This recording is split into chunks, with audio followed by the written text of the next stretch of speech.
Welcome to another episode of New Normal Podcast. And as always, if this is your first time here, thank you. My name is Andrew Mayer of digitaldoneright.com, and my podcast is all about innovation, innovating in the communications space on the internet. Today, I am so excited, and as I got to speak with an old colleague and friend and a great supporter of my innovation and leisure life nowadays, and he was hugely instrumental in the creation or the invention of my 2 U.S. patents during a previous time that we worked together. David Skiba is a true innovator. And if you listen to this podcast, I talk to my guests about innovation and what this means to them. Dave holds over 100 U.S. patents, and he's got plenty more coming. And for over 10 years, he's been busy in learning, experimenting, and innovation in the digital communication space. We were early acolytes in the social media area and introducing this to businesses. Today, Dave is head of product at Koopid. Koopid is a digital communication and automation company. And in full disclosure, I do work for them from time to time. So I apologize for any bias. As I learned from another interview guest a few weeks back, that innovation and transformation is iterative. It's always moving forward.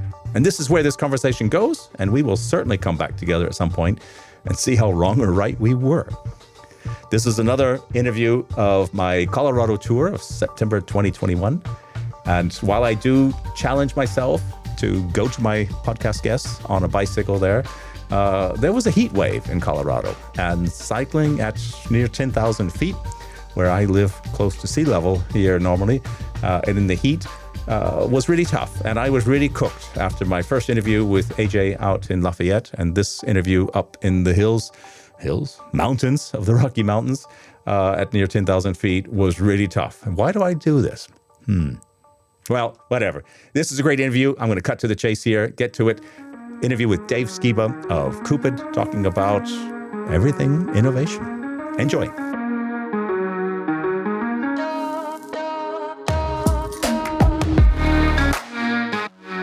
All right, Dave, while I'm still catching my breath, and while I can't even answer this question myself, I'm going to have you answer it.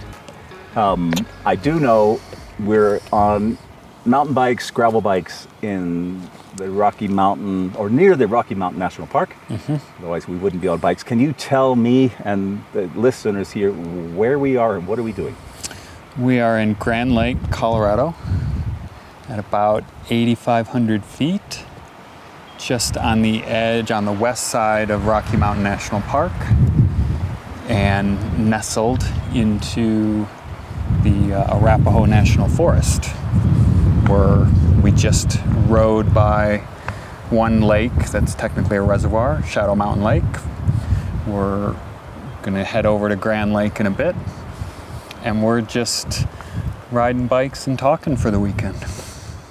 Eating. There's some eating. There's some food. We've had some really fun biking. Yep. We went up Lookout. We did Lookout Mountain in Golden, Colorado yesterday, where Yep. you're from. Yep. I really appreciate you taking in the homeless and bikeless, as electric bikes don't travel well on airplanes. And I mean, having left the valley, as I would call Boulder Golden, in the 90s, and we're back into the 60s, maybe low 70s or whatever now. It's gorgeous out here. So that was my easy setup question to get you warmed that's up good. here. I'm comfortable with that question. All right. I have the standard question. You know it. It's usually the last question I ask my guests, and I'm going to have to ask you first. Otherwise, the rest of these questions just don't make sense. What does innovation mean to you? What does innovation mean to me? So, to me, I really think that it's, first, what is it? To me, it's a part of it. What I like about it is that it has a combination of creativity, an aspect of figuring out something new, something different, but also an applied side to it. So while there is an artistic piece to it, there is a piece that is, you are trying to figure out some problems, solve some things, make some things better. And really it requires all of those things to make that happen. So innovation doesn't really exist on its own. It has all those things that I like, the creativity aspect, the getting things done aspect. So I interviewed Ajay Kapoor, who you know also well, just this week, or the week of this interview when this podcast is produced and published is the different one. And I talked to him, so he is running a digital signage business, which began as doing directory services in buildings, helping people understand where Dr. Smith's office is, and it's branched into really interesting creative spaces there. And while I was preparing for that interview with him, because I work, as you do, in this digital communication space, I was trying to figure out how do I segue a sign into digital communications. And the obvious hit me quite late, but signs communicate to people, whether it's a stop sign or as in the national park here, no biking signs or no e-bike signs. They communicate information to us here. And these digital signs are multimodal pictures, graphics, videos, maps, QR codes that you're looking at the map, you take a picture of the QR and it pushes the whole thing to your phone. I mean,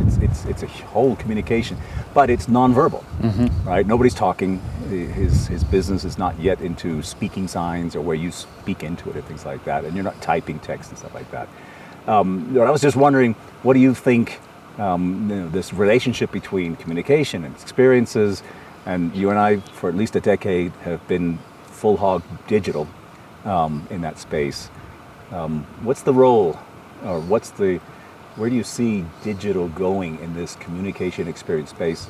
Not only nonverbal, we work more in the verbal space, but I thought that was an interesting learning point that I took away from that interview with him. So I think that what we've seen and like you said, we've talked about this for 10 years plus in various forms. And one of the things that I've seen, or that it seems to continue and still be evolving, is about the access and where it's actually meeting with the people. So we started out, some of the early things that we started out talking about were the early days of Twitter. No hashtags, no nothing, just text coming across the wire, and figuring out where there's value, where there's information in there, where there's something useful. And so I think that now what's continuing to open up is just where it can be accessible, and the kind of the platform of the technology is enabling it so that it can reach more places. The digital signage, like you talked about, you can put that in more places now because you've got better battery technology, you've got better communication, you've got Wi-Fi, you've got everything, satellite. So you've got a lot more options for it to reach. So I think the reach is really the thing that's been moving forward and expanding more and more. I can get you where you are. I don't have to tell you, go here, make a phone call, go here, text me on this. If you happen to be on any number of channel that already exists or doesn't exist, I can talk to you over there in whatever way that means: voice, digital, text, picture, video, everything. So that reach just continues to expand and simplify things, but also enable you to go and do more interesting things that you never thought you would do in places you didn't know you would do it. So you and I were talking earlier today about, or was it last night? Can't remember. Our conversation, I think it was in the car today, wherever. But that's, you and I admittedly live in a bubble when it comes to these technologies and the uses of them, the potentials of them, and we've scratched our head for a decade or so wondering why isn't more of it being put to better use to serve businesses, but as well as serving people and citizens and patients and whatever the scenario might be. Do you see the last 18, 20 months or so making much change in pushing this forward? Or, I mean, I'm admittedly frustrated often at the pace of change. That's, maybe I'm just inherently impatient with things like that, but knowing the potentials that are there and how they can be not just fun to have. I mean, fun to have is being on a trailhead and there's a QR code and you can scan it and it takes you to a wiki page or something. It tells you what you're looking at. That's great. That's useful. That's nice. But you can certainly just wander down that trail and not do it. But there's so many frustrating events, and I see them in my household when somebody's trying to order something and they're stuck on a web page, or they're trying to find information on how do I open the battery compartment on this device, and they're stuck in a 36-page PDF trying to read the whole manual and things. Have you seen much change or push over the last year and a half that gives you hope that we are moving in the right direction? I think that we are, and I think that there continue to be signs every year, every month, as people push things forward, connect more, and reach people in the place that they are, and that creates a simplicity. So it's almost a never-ending journey to go and do this and achieve it, because there's always something new to attach to, some new system that's going to figure out your order for you and hand that off, and a new, simpler way to do that. But I think that it's continuing to move forward with the simplicity of making it so that you don't even notice, you don't even feel it in terms of what's happening from the customer side and the business side. Because you can always, if you break it down to the most simple form, there's a business that could be one person, could be 1,000 people. There's a customer, could be one, could be 1,000. Ultimately, if they talk and get together, they can decide, your order didn't ship. I went to the warehouse, it's sitting here, it's going to be there. That's an answer, that's a way to get to it, but we can do that better. We can do that so that can happen in the middle of the night with all the systems connected, because you happen to be up with jet lag and you want to check whether that's the case. So I think there's more disparate systems and things are multiplying, but at the same time they're becoming more and more connected, and the connectivity becomes easier. It's so much easier to put parts together to get information, to convey information, or to analyze something than it was 10 years ago. Systems talk together much better than they did, and that enables a lot more creativity in how to deliver it, where to deliver it, and it just escalates from there. But I feel the last, I'd say years, but let me just focus on the last year. I probably spend the majority of my time, when I'm not on a bicycle cycling somewhere, in an educational kind of role. Because it's not sort of common knowledge that the systems can talk easily to each other. And there's often the, when you ask the question of, is there access? I'm not sure. And then they'll come back a day or two or so later and they say, oh yeah, there's this. Technology irrelevant at this point, but just say, oh yeah, wait. And we say, well, we can make this happen quite easily. So it's a lot of just awareness that has to be made. And I think there's not as many really good examples that people see on a regular basis from which they come and say, I want something like that. Right? That I have more mediocre digital experiences than I have good experiences. And mediocre is okay. I get it, gets a job done. I get what I want, whatever it might be. There's others that I mentioned to you. So I flew United from Europe to the US here. Hurricane kind of interrupted a bunch of plans, had to reschedule stuff. I did everything on my mobile phone. Their app is incredible. I'm sorry, I don't know United well, and maybe others that might listen to this podcast might think they're the worst of the thing out there, but my limited experience with this airline, I was amazed that I never had to pick up a phone or go onto a larger screen, move it to a PC or something, and do things. I didn't have to look hard for information. It all sort of intuitively popped up. Now, I wasn't doing anything super unusual, but canceling, rebooking, moving destinations, original plans to somewhere else, is traditionally been pretty complicated. I made it easier. My flight was all with United, so there's no code share or cross this, that, and there. But that was a wow. For me, that was a wow experience. I don't have a lot of those. But I don't think they got there because they said, I want something like this that they saw somewhere else.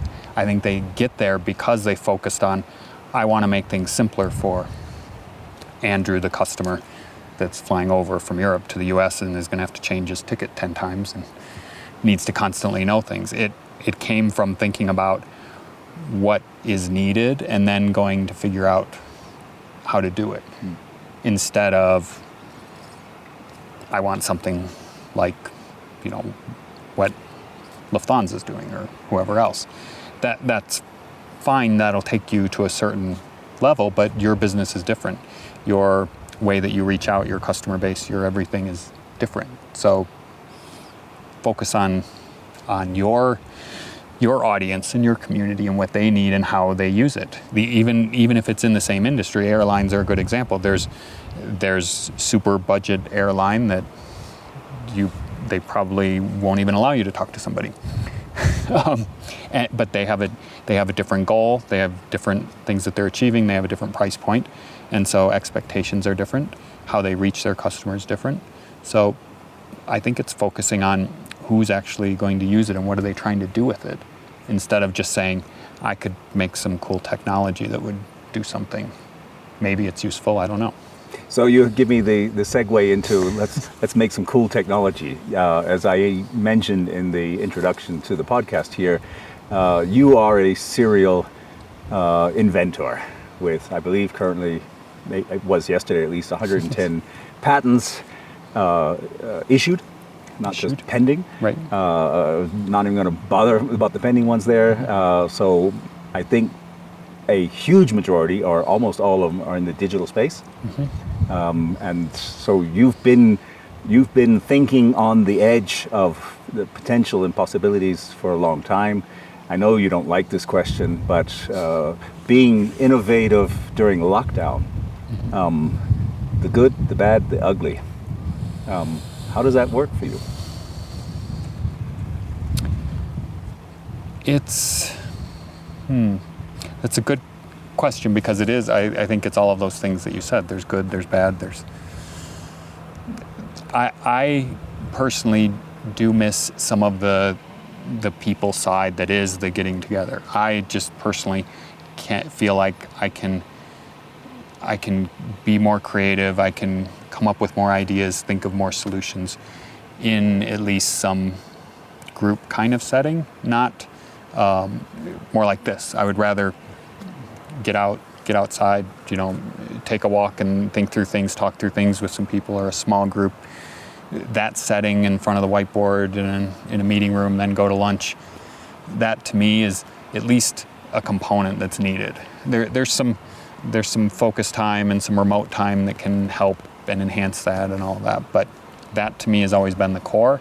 So without that, with the lockdown, it's been more difficult, but some of it goes to the relationships that already exist in those environments.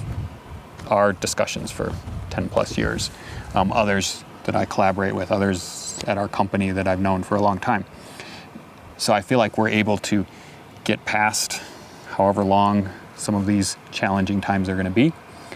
And but I always have the eye for, can we get at least a one-day meeting or something to get some time together to really be in the same room, think through the same things, and come up with some great ideas. But I'm guessing you have filed some patents over the last 18 months. Yes. And you were, I'm pretty sure, mostly in isolation. Yep. I mean, connected digitally. Can be done. For sure. Yep, can be done. I think it would be harder to take a lot of the people that I work with, I've worked with for a long time. And it is in an area that is one that we know quite well. And so there's some comfort there already. If you take completely independent people that are never met, never worked together before, I think that becomes a little bit more difficult. Some others may prefer that. They may work best that way. I think it's an individual thing about whether you need that or whether it's just a nice to have. I think that it's certainly more fun. Hey, that's going to be the title. I don't think I have to sell you That's on going to be the title of the podcast. It's certainly more fun. I'm going to out us both here for those who don't know us in this well, but you and I have had a standing innovation call which at the beginning was certainly just voice, later moved to video, then we went onto Facebook Messenger for a long time, and now we're over on Teams. Nevertheless, the context of the call hasn't changed. At times it's very pointed to a specific issue, topic, challenge, project, technology. Other times it's certainly rambling, planning bike rides, or talking about stuff like that as well. But we both work in the digital communication space and have for a long time.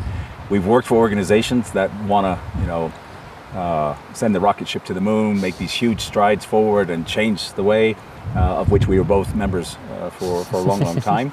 But I interviewed James Brown, and that is surely his name. He's based out of the UK, of Smart Communications, the CEO over there. And I asked him about digital transformation and this innovation side of things. And his answer was, I think my leading question was, does digital transformation have an end? And his response was, it's always iterative. There's steps that go along the way. And you and I have discussed this in the past amongst ourselves, and we want to get to an end point where certain things are being done, and that's where our clients often want to be. To get there, it's a journey. And particularly in the technology space and the type of technology we're applying today, it's not turnkey, and it's doing all that sort of stuff there.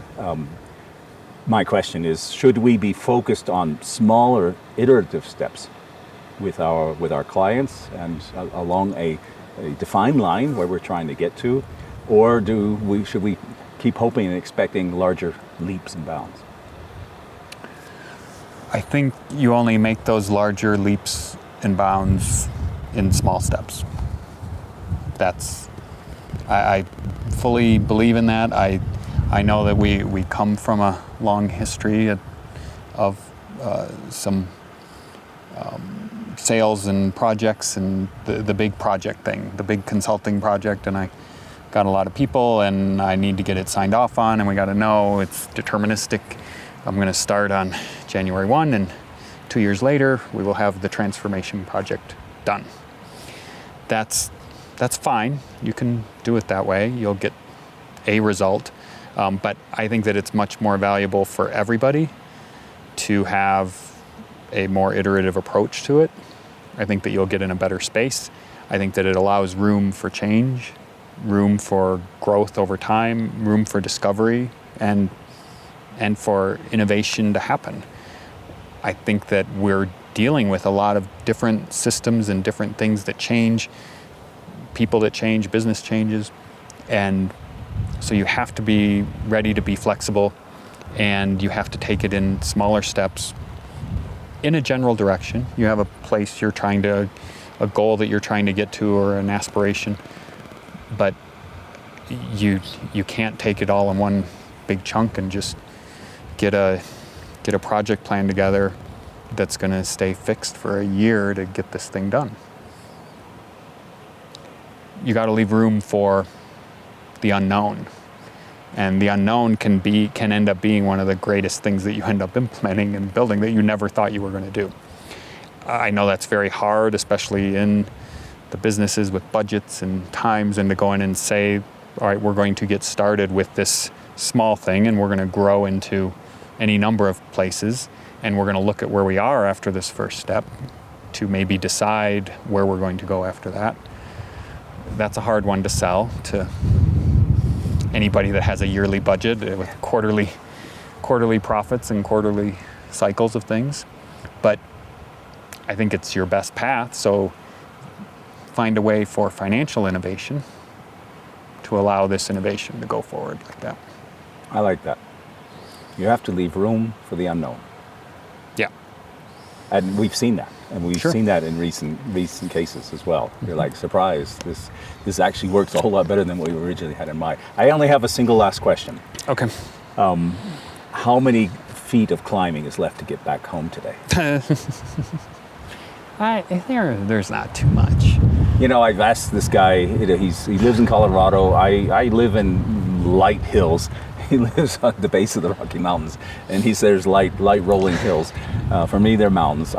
Last thing is, I just want to say thank you for your time and loaning me a bike and taking me out in this beautiful part of the country. Unfortunately, for the podcast listeners, this is an audio podcast. This would have been one worth putting on video. Yes. The last time I interviewed you 3 years ago at a trade fair in New Orleans, actually, in my hometown. It was a video podcast or a video interview or whatever, and you were stiff as a stick. And it was pretty much after that interview, I decided to stop doing video interviews because it was just too much pressure. And so I got you down again. Not too much pressure this time. No. You made me sweat just to get out of here this side of this lake.